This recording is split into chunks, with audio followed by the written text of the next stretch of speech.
আপনারা দেখেন উনি আমাকে এক্ষুনি চুমা দিবে, দেখবেন। প্লিজ আমাকে ক্ষমা করে দাও, প্লিজ প্লিজ আমাকে ক্ষমা করে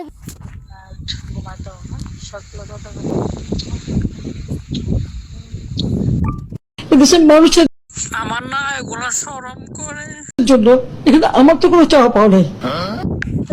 নাম্বার দিয়ে দিচ্ছি, ঠিক আছে? এই নাম্বারে পাঠাই দিও, ঠিক আছে? Debit cash number. Your honour, আমার মক্কেলের আক্কেল কম থাকায় এই বুড়া বেডির উপরে ঝাঁপিয়ে পড়েছিল।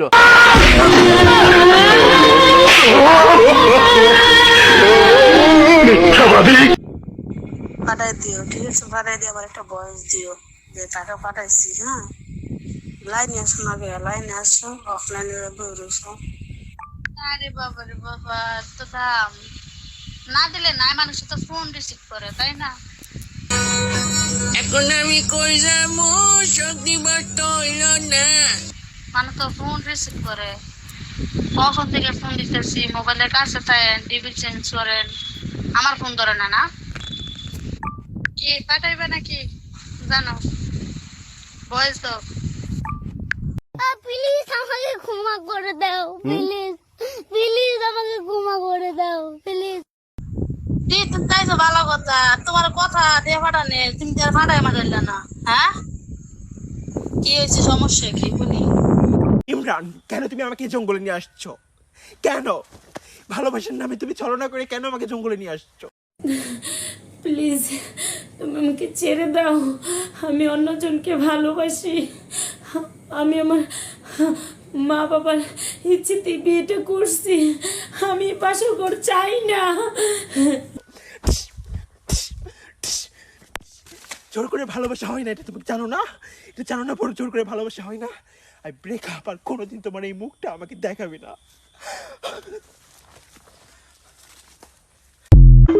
এখন তারা দেশ বিক্রি করবে নাকি সেন্ট মার্টিন দ্বীপ বিক্রি করার মুচলেখা দিয়ে আসতে চায়।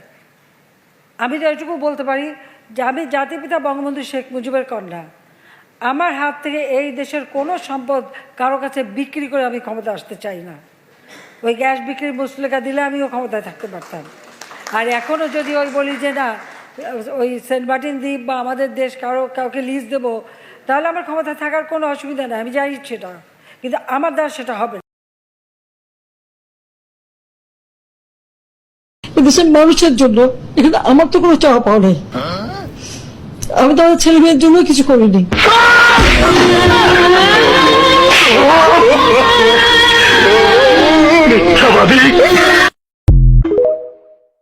নিয়মিত হাত মারতাম, কিন্তু এখন হাত মারা কমিয়ে দিয়েছি। কিছুদিন পরে আমি বিয়ে করব, কিন্তু এখনো মাঝে মধ্যে হাত মারলে মাত্র 30 সেকেন্ডেই আমার শরীর থেকে শুক্রাণু বের হয়ে যায়, যার কারণে আমি অনেক ভয়ে আছি